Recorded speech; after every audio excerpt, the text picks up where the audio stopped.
ቀዳማይ ሚኒስትር ኢትዮጵያ አብይ አሕመድ ኣብ ልዕሊ ትግራይ ዒላማ ዝገበረ ኣዘራራቢ መልእኽቲ ኣሕሊፈሎም እቲ ቀዳማይ ሚኒስትር ንትግራይን ዓቕምታት ትግራይን መሰረት ገይሮም ዝገለጸሉን ኢትዮጵያ ምስ ትግራይ ዘተኣሳስራ ሜጋ ፕሮጀክት መሰረት ገይሩ ዝሃቦ ኣዘራራቢ ርእይቶ ብዝርዝር ክንነግረኩም ኢና።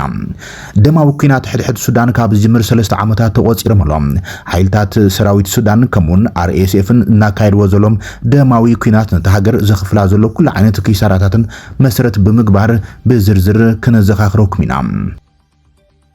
ውግእ ደው ኢሉ ኣብ መዋስንቲ ከባቢታት ትግራይን ኣምሓራን ዝተፈላለዩ ሓይልታት ዝተሳተፉሉ ኩናት ንዝሓለፈ ሓደ መዓልቲ እናተኻየደ ውዒሎም እናተኻየደ ነይሩ። ሕዚ ግን ደው ኢሉ ዝብል ሓዱሽ ምዕባለ በፂሕና ኣሎ። ግብፂ ንኤርትራ ኩሉ ዓይነት ድጋፋት ምግባር ዝኣተወቶም መጽባዕ መሰረት ብምግባር ብዝርዝር ክነግረኩም ኢና። ቱርኪ F-16 ዝዓይነትን ዘመነወት ነፈርቲ ውግእ ናብ ዞባ ቀርኒ ኣፍሪቃ ልኢኻ። ፕሬዚደንት ኣሜሪካ ዶናልድ ትራምፕ ዳርጋ ኩናት ተወዲኡ ክብል ርእይቱ ሂበሎም። ካብ ትግራይ ሆራይዘን ዝኽብረ ሰላምታና ብዘለኹም ይብጻሕኩም ንዘም ዘለና ናይ ምቀንደቐን ዲነጥታት ብዝርዝር ክነቕርበልኩም ኢና። ተወሰኽቲ ሓደሽቲ ምዕባለታትን ዜናታትን ክትረኽቡ ኢኹም። ሰብስክራይብ፣ ላይክ፣ ሼር እንዳገበርኩም ዜናታትና ክሳብ መወዳእታ ተኸታተሉ። 100 ሚእታዊትን ተኸፊሎም 30 ሚእታዊት ቅናሽ ካብ ሜሪት ፕሮፐርቲስ ኣብ ማእኸል ፒያሳ ፊት ንፊት ኣራዳ ፓርክ ጎኒ ፓርክ ፍሬንድሺፕ በዓል ሓደ መደቀሲ ክፍሊ 49 ካሬ ዋጋ 5.1 ሚልዮን ብር ሙሉእ ክፍሊትን ተፈጺሞም ድማ ብ3.6 ሚልዮን ብር በዓል ክልተ መደቀሲ ክፍሊ 95 ካሬ 9.9 ሚልዮን ብር ኮይኖም ሙሉእ ክፍሊትን ተፈጺሞም ብ6.9 ሚልዮን ብር ይውንንዎም። በዓል 3 መደቀሲ ክፍሊ 130 ካሬ 13.6 ሚልዮን ብር ሙሉእ ክፍሊትን ተፈጺሞም ድማ 9.5 ሚልዮን ብር ካብ 10 ሚእታዊት ክፍሊት ጀሚሮም ገዛ ይውንኑ። ብተወሳኺ ኣብ ማእኸል ዕዳጋ ተክለ ሃይማኖት ዝርከቡ ሸቋትና ወነንቲ ይኹኖም። ካብ 22 ካሬ ጀሚሩ ኣብ ማእኸል ዕዳጋና G+4 ሞል ስታንዳርድ ካብ 30 ሚእታዊት ክፍሊት ጀሚርካ ብምኽፋል ወነንቲ ሸቋት ይኹኖም። ንዝያዳ ሓበሬታ በዚ ቁጽሪ ቴሌፎን ደውልና። ሜሪት ኮመርሻል ሴንተር። ቀዳማይ ሚኒስትር አብይ አሕመድ ኣብ ጉዳይ ትግራይ መሰረት ብምግባር ዝሃቦ ሓዱሽ ኣዘራራቢ ርእይቶ ክነግረኩም ኢና። እቲ ቀዳማይ ሚኒስትር ኢትዮጵያ ቁጠባዊ ምትእስሳርን ምዕባልን ምስ ክልላት ናብ ዝለዓለ ብርኪ ከሰጋግራ ይኽእል እዩ ተባሂሉ ዝተኣመነሉም ቢልዮናት ዶላር ፈሰስ ተገብረሉም ሜጋ ፕሮጀክት መስመር ባቡር ሃዋሽ ሃራ ገበያ መቐለም ዝምልከት ኣዘራራቢ ርእይቶ ሂበሎም። እቲ ቀዳማይ ሚኒስትር መስመር ባቡር ኣዋሽ መቐለ ኣብ ውሽጢ 50 ዓመት ክምለስ ዘይኽእል ኣክሳራይ ኢንቨስትመንት ምባሉም ንብዙሓት ኣግራ ሞትን ሓዘን ዝፈጠረ ርእይቶ ኮይነሎም። ቀዳማይ ሚኒስትር አብይ ምስ EBC ኣብ ዘካየዶ ቃለ መሕተት ከም ዝገለጾ ንህንጸት መስመር ባቡር 2.6 ቢልዮን ዶላር ከም ዝተመደበሉን እዚ ዝበሃል ፍርያት ንዘይጓዓዘሉ መስመር ኣዋሽ ሃራ ገበያ ወልዲያ መቐለም ዓብይ ኪሳራ እዩ ክብል ገሊጾም። ከም ኣዲስ ኣበባ መቐለ ኣስመራን ሞያልን ዝኣመሰሉ መስመራት ባቡር ንኢትዮጵያ መሰረታውያንን ኣገደስን እኳ እንትኾኑም መዓስን ብኸመይን ክህነጽ እዩ ዝብል ሕቶ ግን ጥንቃቐ ዝሓትት ምዃኑ ብምግላጽ ኣድላይነት የብሉን ክብል ገሊጹ ኣሎም። ድሕሪ ድማ ርእይቶ ብዙሓት ሰባትን ኣዘራራቢ ብዛዕባ ገይሮም ኣሎም። ንሚድያና ርእይቶም ዝሃቡ ሓደ ምሁር ስነ ቁጠባ እቶም ቀዳማይ ሚኒስትር ካብ ትግራይ ካብ ዝተረኸበ ጸጋታት ወርቂ፣ ሰሊጥ፣ ሃፍቲ እንሳን ካልኦት ክቡራት ማዕድናትን ብቢልዮናት ዶላር ሸርፊ ወጻኢ ይረኽቡ ምህላዎም ዘንጊዕሞ ኣይኮነን። ግን ድማ ሕዚ እውን ንህዝቢ ትግራይ ዘለዎም ጽላእትን ትግራይ ንምድቃቕ ዘለዎም ድልየት ዘመላኽትን እዩ ብምባል ይገልጾም። ቅድሚ ወራር ጽንተት ትግራይ ጥራሕ በብዓመቱ ልዕሊ 2600 ኩንታል ወርቂ ንብሔራዊ ባንኪ ኢትዮጵያ ትግራይ ተቅርብ ከም ዝነበረት መረዳእታታት ይሕብሩ። ድሕሪ ምባል ብጸሊም ዕዳጋ ዝሽየጥ ከም ዘሎ ኮይኖም ኣብ 2017 ዓመት ምረት ጥራሕ ድማ ካብ ትግራይ 18.9 ቶን ወርቂ ናብ ብሔራዊ ባንኪ ቀሪቡ እዩ ይብሉ እቶም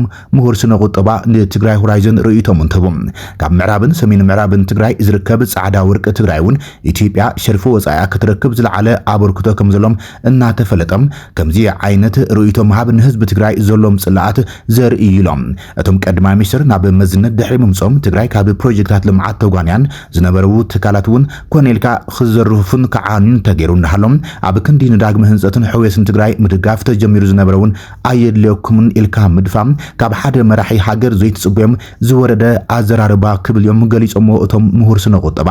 ሓደ ርእይቶም ዝሃቡና ኣባል ሓንቲ ውድብ ፖለቲካ ብግዶም እቶም ቀዳማይ ሚኒስትርንቲ ብሃገር ደረጃ ተዘትዩሉን ኣዋጻይነቱ ብምሁራትን ኣለቃሕትን ኣካላትን ተገምጊሙን ተኣሚኑልን ዝተጀመረ ፕሮጀክት ኣየድልን ምባሎም ርትዓውነት ዘይብሉን ንዝኾነ ማሕበረሰብ ዘለዎም ጽላእት ዘንጸባርቕን ንህንጸት ሓንቲ ሃገር ዘይጠቅምን ሓደገኛ ርእይቶ እዩ ኢሎም። ቀዳማይ ሚኒስትር አብይ ናብ መዝነት ምስ መጹ በዓል መዚ መንገድታት ኢትዮጵያ ሓደሽቲ መንገድታት ንምህናጽ እንትትልምውን ትግራይ እኹል መንገዲ ኣለዋ ተባሂላ ካብ ኩለን ክልላት ኢትዮጵያ ንበይና ክትተርፍ ዝተወሰነ መተዓዛዘቢ ውሳነ ተወሲኑ ምንባሩ ዘዘኻኽሩም እቶም ፖለቲከኛ ብፌደራል ኣብ ትግራይ ክህነጹ ተጀሚሮም ዝነበሩም ፕሮጀክታት ልምዓት ሕዝቡን ደው ኢሎም ምህላዎም እቲ ናይ ሕዝሪ ኢተውን መቐጸልታ ምዃኖም ገሊጾም ትግራይ ተጠቃሚት ልምዓት ከይኾነት ንበይና ተነጺላ ህዝባውን ኣብ ከቢድ ጸገም ከም ዘሎ ናይዚ ተሓታት ድማ ኣብ ትግራይ ዘሎ ብጻም ስልጣን ዝዓወረ ውድብ ህወሓትን መንግስቲ ፌደራል ምዃኖም ይገልጾም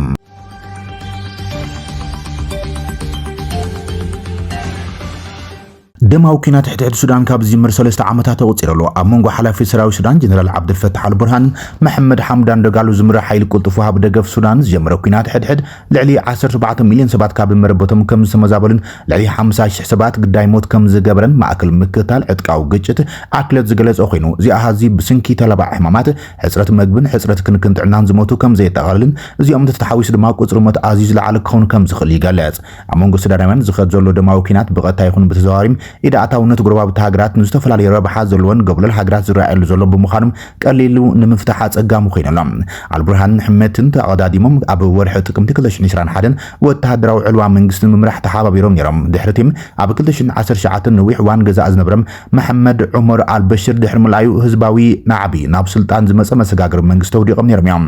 ወኪል ዩኤንኤችሲአር ኣብ ሱዳን ማሪ ሄሊን ሃርቨኒ እቲ ግጭት ካብ ዝጅመረት ሒዙ ኣስታት 4.4 ሚልዮን ህዝቢ ዶባ ተሰጊሮም ብቐንዱ ናብ ጫድ ደቡብ ሱዳን ግብፅን ከም ዝኣተወ ገሊጻ ጥቃት ደቂ ኣንስትዮ ኣብ 18 ግዛኣታት ሱዳን ስራይ እኳ እንትኾነ ብፍላይ ኣብ ዳርፉር ካርቱም ኮርዶፋን ገዚራን ተረኣዩ ኣብ ሱዳን ዛጊድ ድማ ልዕሊ 40,000 ሰባት ከም ዝሞቱ ውድብ ጥዕና ዓለም ሓቢሮሎም ቅትለት ኣብ መንገድታት ምህዳም ኣብ ልዕሊ ሰላማውያን ሰባት መጥቃዕቲ ምፍጻም ጸጥታዊ መጥቃዕቲ ካልኦት ገበናትን ይፍጸም ከም ዘለውን ይዝገለጽ ተውሲ ደውኑ ምባልን ንምሽምጋልን ብተደጋጋሚ ዝተገብረ ጻዕሪ ተጓነፅቲ ሓይልታት ክቕበልዎ ብዘይምኽኣሎም ፈሺሎም ኣብ ሰፊሕ ክፋላት ሃገር እንተላይ ሕዙን ኣብ ዳርፉር ዞባታት ኮርዶፋን ግዛኣት ሰማያዊ ናይልን ውግኣት ይቕጽሉ ከም ዘለዉ ይዝግለጽ ዳርፉር ክሳብ ሕዚ ዝኸፍእ ዓመፅ ዝተረኣዩልን ግፍዕታት ዝተፈጸሙልን ከባቢዮም ድሕርቲ ኣብ ጥቅምቲ 2025 አርኤስኤፍ ንከተማ ኤልፋሽር ብምሓዝም ኣብ ውሽጢ 3 መዓልታት ጥራሕ ካብ አርኤስኤፍ ብውሕዶም 6,000 ሰባት ከም ዝተቐተሉ ውድብ ሕብራት ሃገራት ገሊጾም ኣሜሪካ ስዑድ ዓረብ ግብፅን ሕብራት ኢሚሬትስ ዓረብን ዝመርሖም ሸምጋል ጉጅለ እኳ ክልቲኦም ተዋጋእቲ ዋሕዚ ኣጽዋር ክንክም ተኽሲ ደው ከብሉን ጻውዒት ኣቕሪበን እየን ብፍላይ ኢሚሬትስ ዓረብ ንአርኤስኤፍ ትድግፍ ተባሂላውን በዓል ብርሃን ትኽሰስ ኮይና ንሳ ግን ኣይትቕበለን እያ ኢጋድን ሕብረት ኣፍሪካን እውን ተቃዋምቲ ፖለቲካውን ውድባት ሱዳን ንምጥርናፍን ፖለቲካዊ ፍታሕን ምምፃን ዲፕሎማሲያዊ ተበግሳት ጀሚሮም እኳ እንትነብሮም ዛጊድ ውፅኢት ኣየመዝግብን እዮም ሕዚ 30 ሚልዮን ሱዳናውያን ህፁፅ ሰብኣዊ ሓገዝ ዘድልዮም ኮይኖም ኣዴታት ህፃናት ደቂ ኣንስትዮን ኣረጋውያንን ግዳይ ሞት ጥሜትን ይኾኑ ኣለዉ ትካላት ወሃብቲ ኣገልግሎት እውን ዓንዮም እዮም ዘሎ ይብል ህዝቢ ሱዳን ሕዝቡን ሰላም ብናፍቆት ይፅበ ተናሓናሓት ሓይልታት ግን ስቃይ ህዝቦም ዘሕሞም ዘሎ ኣይመስልን ኩናት ይቕፅል እዩ ዘሎ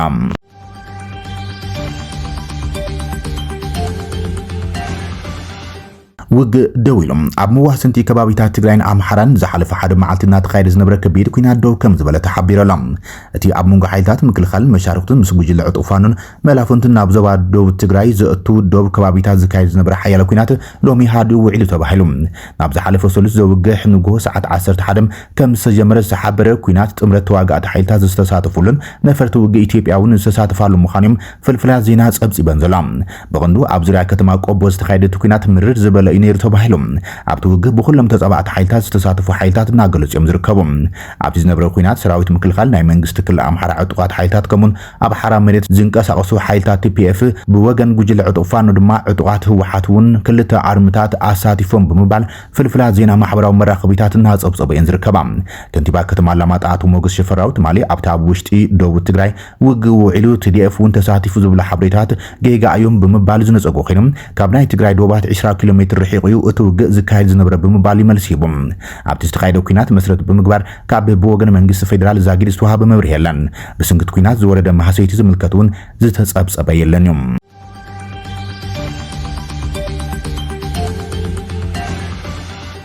ንላዕላውነት ሓድነትን ጸጥታን ኤርትራ ሙሉእ ደገፍ ከምትገብር ግብጺ ገሊጻ ኣብ ግብጺ ምብጻሕ ዘካየደ ብሓላፊ ቁጠባዊ ጉዳያት ትግደፍ ሓጎስ ገብሪ ህይወት ዝምራሕ ጉጅለ ልኡኽ ኤርትራ ምስ ዝተፈላለዩ መራሕቲ ሃገር ተራኺቦሎም ኣብቲ ምስ ሚኒስተር ጉዳያት ወጻኢ ግብጺ በድር ዓብድላጢ ዝተኻየደ ርክብ እታ ዓረባዊት ሃገርን ኣፍሪቃን ንኤርትራ ዘለዋ ደገፍ ደጊማ ኣረጋጊጻ ብወገን ካይሮ ዝወፀ ዜና ከም ዘነጽሮም ክልቲን ሃገራት ስትራቴጂካዊ ዝምድና ኣለወን ክብል እቲ ግብጻዊ ሚኒስተር ከም ዝተዛረበ ጠቂሶም ግብጺ ንላዕላውነት ሓድነትን ጸጥታን ግዛኣታዊ መሬት ኤርትራ ሙሉ ደገፍ ከም ዘለዎ ኣስሚሩ ሌብል እቲ ብሚኒስትሪ ወፍሪ ንግድን ወፃነት ሃገር ዝወፀ መግለጺ ኣብ መንጎ ኢትዮጵያን ኤርትራን ብስንኪ ጉዳይ ናይቲ ኣዲስ ኣበባ ብቐጻሊ ተልዕሎ ዘላ መሰለዋነት ኣፍ ደገ ቀይሕ ባሕርን ወደብ ዓስብን ወጥሪ ሰፊንሉ ኣብ ዘሎ እዋንያ ካይሮ ነዚ መግለጺ ሂባ ቀዳማይ ሚኒስትር አብይ አሕመድ ፊልድ ማርሻል ቡርሃኑ ጁላን ፕሬዚደንት ታዬ አጽቀሥላሴን ዝርከቦም ሲቪላውያን ወተሃደራውያን መራሕቲ ኢትዮጵያ ኤርትራ ኣብ 1991 ከምኡን ኣብ 1993 ሓርነታን ነጻነታን ኣብ ዝኣወጀትሉም ኣብ ልዕሊ ሃገሮም ጥልመት ከም ዝተፈጸመ እዮም ዝኸሱ ዘሎም ኤርትራ ኣብ ግንቦት 1993 ነጻነታን ላዕላውነትን ኣብ ዝኣወጀትሉም ብህወሓት ዝምራሕ ዝነበረ መሰጋግር መንግስቲ ኢትዮጵያ ሙሉእ ኣፍልጦ ከም ዝሃባ ዝፍለጥ እዮም ገለ ኢትዮጵያን ይህ ወደግ እንተወሓደም ንወደብ ዓሰብ ንምውናን ክከራኸር ይኽእል ነይሩ ብምባል እዮም ዝምግቱ ኣስመራ ነዚ ኣብ ዝሓለፈ 3 ዓመታት ብወገን ኣዲስ ኣበባ ዝቃላሕ ዘሎ ጠለባት ኣፍ ደገ ባሕሪ ኣዋጅ ኩናት ብምባል ያትነቕፋ ካብ ኣምባሳደራት ናብ ፈጸምቲ ጉዳያት ዝወረደ ዲፕሎማስያዊ ዝምድና ክልቲን ሃገራት ሙሉእ ብምሉእ እኳ እንተዘይተፈተኸም ኣብ መንጎ ክልቲን ሃገራት ዳግማይ ደማዊ ኩናት ከይውላ ዓብይ ስጋት ፈጢሩ ዘሎ ካይሮን ኣዲስ ኣበባን ብስንኪ ህንፀት ዓብይ ግድብ ሕዳሴ ኢትዮጵያ ንነዊሕ ዓመታት ኣብ ምስሓብ ዘለዋየን ኣብ ዝሓለፈ ሰሙን ነቲ ኣብ ቀርኒ ኣፍሪካ ዝምዕብል ዘሎ ጸጥታዊ ዘይምርግጋዕ ንምዳእ ፍሉይ ወኪል ቻይና ናብቲ ዞባ ሆንግ ቾንግሽን ናብ ኤርትራ በፂሕ ነይሮም ኣብቲ ናገር ዝኸይ ዘሎ ህውከት ዘይምርግጋዕን ዝርከበሉ እዋን ግደ ቻይና ኣብ ዝተፈላለዩ ዓለማውን ዞባውን ጉዳያት ዝለዓለ ክኸውን ይግባእ ብምባል ፕሬዚደንት ኢሳያስ ኣፍወርቂ ነቲ ቻይናዊ ፕሬዚደንት ነቲ ቻይናዊ ዲፕሎማት ገሊጹሉ ነይሮም ምስ ኤርትራ ዘሎም ክልቲኣዊ ሽርክነት ኣካል ናይቲ ኣብ መላእ ቀርኒ ኣፍሪካ ሓበራዊ ሰላምን ምርግጋዕን ናይ ምድንፋዕ ስትራቴጂ ልምዓት ምዃኖም ኣምባሳደር ቻንግቹን ከም ዝዛረበውን እቲ ብወገን ኣስመራ ዝተቃልሐ ዜና ኣመልኪቱ ነይሮም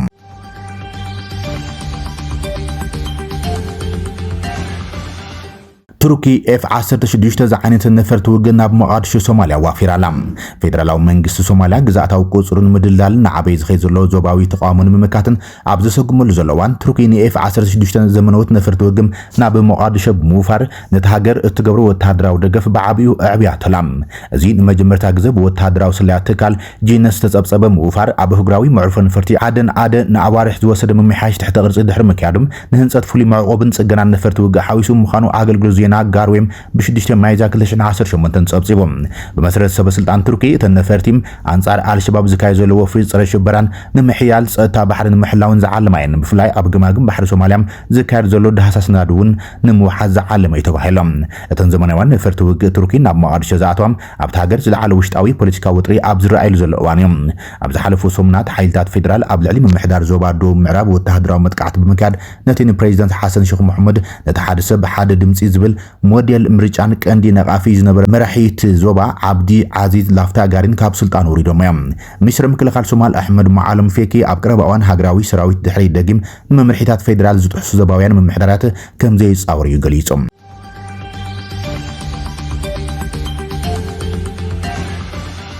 ፕሬዚደንት ትራምፕ ኩናት ዳርጋ ተወዲኡ ክብል ገሊጹ ፕሬዚደንት ኣሜሪካ ዶናልድ ትራምፕ ፎክስ ኒውስ ኣብ ዝገብረ ቃለ መሕትት ኣብ ዝቕጽሉ መዓልታት ምስ ኢራን ኣብ ፓኪስታን ካልኣይ ዙርያ ገጽ ንገጽ ዝርብ ከም ዝካየድ ኣቶም ይህሎም ትራምፕ ኣብቲ ተመሳሳሊ ቃለ መሕትት እውን እቲ ኩናት ዳርጋ ተወዲኡ ክብል ገሊጹ ወተሃደራዊ እገዳ ኣሜሪካ ኣብ መጻኢ በሆርሙዝ ንኻልኣይ መዓልቲ ቆጺሉ ዘሎ ኮይኑ ቁጠባዊ ንግዲ በቲ ባሕሪ ኣቢሉ ናብ ኢራን ምእታው ወጻን ሙሉእ ብምሉእ ደው ኢሉ ኢሎም ቻይና ብወገና ነቲ ኩነታት ተቃይማታ ዘላ ኮይና ንግዳዊ መራኸብ በሆርሙዝ ከም ዘሕለፈት እያ ገሊጻ ብኻልእ ሸነኽ ድማ ኢራን ብስንኪ መጥቃዕቲ ኣሜሪካን እስራኤልን ዝወረደ ጉዳት ካሕሳ ክትክፈል ሓይታላ ኢራን ነቲ ዝወረዳ ወተሃደራዊ መጥቃዕቲ ፕሮፓጋንዳዊ መጥቃዕትን ምላሽ መሃብ ቀጽላላ ብወገኑ ዘባውያን ሓይልታት ኣብ መንጎ ኢራን ኣሜሪካን እስራኤልን ዘሎ ግጭት ንምህዳም ጻዕርታት ይቕጽላ ከም ዘሎ ይዝግለጽ ወሃቢት ቃል መንግስቲ ኢራን ፋጣማ መሃጅራኒ ማዕከን ዜና ሩስያ ብዝሃበቶ ቃል ኣሜሪካን እስራኤልን ቅድሚ 5 ሰሙን መጥቃዕቲ ካብ ዝምሩ እንዳሓር ኣብ ልዕሊ ኢራን ኣስታት $270 ቢልዮን ዕንወት ከም ዘወረዳ ናይ መጀመርታ ግምታት ይሕብር ኢላላ